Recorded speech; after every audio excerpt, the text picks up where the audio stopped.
After Blenheim is an anti-war poem written by the famous English Romantic poet Robert Southey in 1796. The poem is set at the site of the Battle of Blenheim, with the questions of small children about a skull that one of them has found.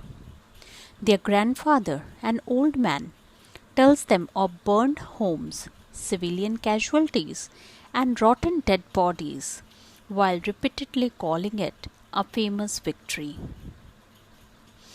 There are just three characters in the poem: the old Caspar, whose father used to live in Blenheim, his granddaughter Wilhelmine, and Peterkin, her brother. After Blenheim, this is an anti-war poem that centers around one of the major battles of 18th century, that is the Battle of Blenheim. This poem is in the form of a ballad. It offers a deep insights on the war and its consequences. The 1704 War of Spanish Succession, in which a coalition of forces including the English defeated the Franco-Bavarian army on the land of Blenheim, which was a small village in southern Germany, generally because the supplies and its ingredients were supplied from here.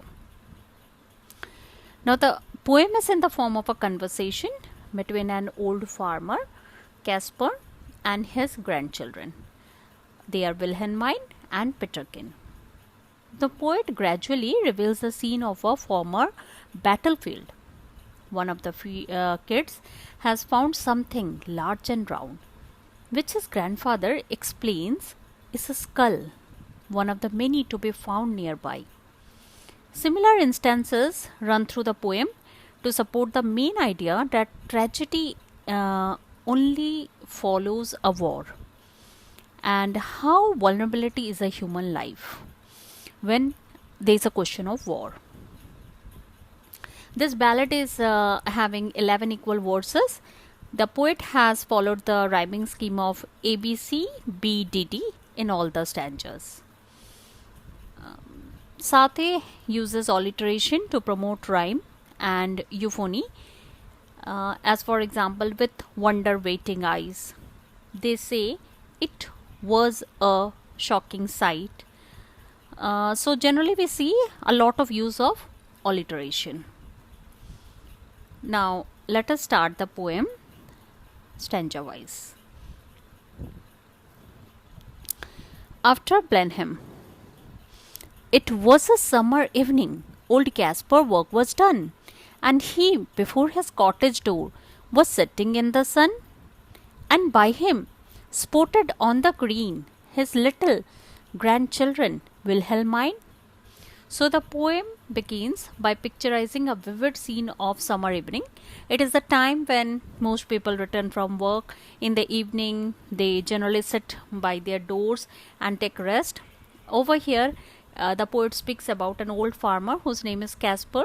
He sits in front of his cottage and he enjoys watching his grandchildren Wilhelmine and Peterkin, who are playing at the in front of him, who are at play in front of him on the lush green field. She saw her brother Peterkin roll something large and round, which he, beside the rivulet, in playing there had found. He came to ask what he had found that was so large and smooth and round. So as Wilhelmine was playing, she saw her brother Peterkin rolling something large, smooth and round, which he had found beside a river.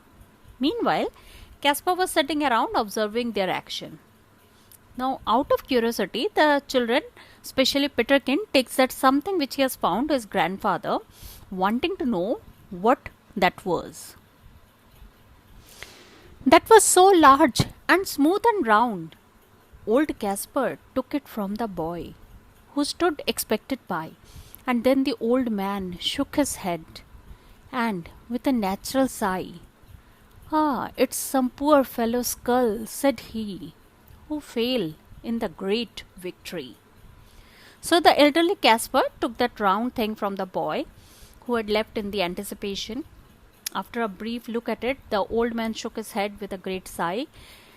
He was really feeling sorry for the skull, because he knew it was the skull of some poor man, or maybe a soldier who had died in the war. Especially over here, the war indicated is the Battle of Blenheim, and but it was a great victory at the same time, which the old Caspar mentioned. I find them in the garden, for there's many here about, and often when I go to plough, the ploughshares turn them out. For many thousand men, said he, were slain in that great victory. So the old Caspar started talking. The Battle of Blenheim led to the death of thousands of soldiers whose corpses lie dead, scattered in the field. Further, he added that how he had found many such objects, many such skulls, while he is ploughing the field. The great victory refers to the trump in the battle, which also happens to be an example of sheer patriotism, that although many people died, still our country had won. Caspar believed that the soldiers sacrificed their life for the country and did not die in vain. Their death served the purpose of victory in the battle. Now tell us what it was all about, young Peterkin, he cries, and little Wilhelmine looks up with wonder-waiting eyes. Now tell us all about the war and what they fought each other for. Hearing about the battle, the children were restless to know more about it. For them, the battle seemed to be all, full of excitement, something, full of amazement. Little Wilhelmine was so curious to know what was the reason that her eyes started gleaming for a wonder to unfold. The poet reflects upon the zeal and enthusiasm associated with the young age over here, and the ability to question things in a particular, especially peculiar, which is a quality of the kids, which fades away with the growing age. But over here, at this particular age, they are curious to know the different things. It was the English, Caspar cried, who put the French to rot. But what they fought each other for, I could not well make out. But everybody said, quoth he, that it was a famous victory. Now, as we know, the history book tells us that the British defeated the Franco-Bavarian army in the Battle of Blenheim. Caspar tries to answer the questions passed by the grandchildren, but he is unable to say the reason behind the war. In fact, he himself doesn't know. He only knows that it was a famous victory. My father lived in Blenheim then. Yon little stream hard by. They burnt his dwelling to the ground, and he was forced to fly. So, with his wife and child, he fled. Nor had he where to rest his head. Caspar further carried on that at this juncture of the poem, he said that Caspar recollects that some of the scenes of the war. He begins by remembering that his father used to live in a small village in Blenheim near a river, and the French wreaked havoc in the village. They burned the homes of several innocent people, and among them was Caspar's father was also there. And finally his father, his wife and the child has to fly from the village in order to save their lives. So young Caspar along with his parents fled to a different place, but could not find a home because of the impending war. They had to roam from one place to another seeking rest. With fire and sword, the country round was wasted far and wide, and many a children mothered then, and newborn baby died. But things like that must be at every famous victory. So in the above stanza, after Blenheim, the poet describes the severity of the battle. Fire and sword are the symbols of man's cruelty for man. They represent destruction, death and horror. How, emotions have no value in front of the war. It shows both the futility of the war and its power to destroy. The image of mother and baby being killed, and how, destruction fells, and how powerfully evokes the death of innocence. They say it was a shocking sight after the field was won, for many thousand bodies here lay rotting in the sun. But things like that must be after a famous victory. The poet goes on to depict the terror of war. When the battle was over, thousands of dead bodies lay here and there rotting in the field. There were some sound effects in the stanza helped by the assonance of shocking and rotting, and the alliteration is used, as I said earlier also, that the poet has used many alliteration in the poem. Combined, they give greater resonance to the horrendous image of the death that generally a war carries on. The scene of rotting reduces dead men to carrion. An emotive, vivid word shows how war not only takes away life but also dignity and humanity. Great praise the Duke of Melbourne born and our good Prince Ogden. Why, it was a very wicked thing, said little Wilhelmine. Nay, nay, my little girl, quoth he, it was a famous victory. So finally, the Duke of Melbourne, Prince Ogden, representing the British, won the battle, which lasted for days. Here, Caspar presses the Duke and the Prince for defeating the French and bringing glories to the nation. But Wilhelmine is very confused, and she explains as the whole thing is very wicked. She cannot find anything good about the victory. How could something so bloody can be so good for anyone?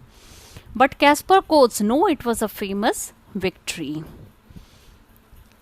And everybody praises the Duke, who this great fight did win. But what good came to be at last, quoth little Peterkin. Why, that I cannot tell, said he, but it was a famous victory. So as we know, victory has many fathers, but defeat is an orphan. Staying true to these words, many people praise the Duke for having won the war, and Caspar also recalls this with much delight. But Peterkin then anticipated on the very purpose of war and what it had led to. How can war be any good for anyone? But the old man had no answers to such queries of the children who don't know what could be the possible good reasons of the war or what advantage it could have on the common people. All he knew that it was just a famous victory, and even the children knew that it could not have brought anything good. The poet again repeats the line, but it was a famous victory in the last line. This line is an epitome of the irony. The war was fought over a tribal dispute but costed lives of thousands and thousands of soldiers. The only thing inevitable in a war is the destruction of life and property. Victory cannot bring back all the lives which were lost during the war. Hence the poet questions the purpose and need of war. Thus the poem, After Blenheim, successfully conveys his message: war is futile and should be avoided. Thank you.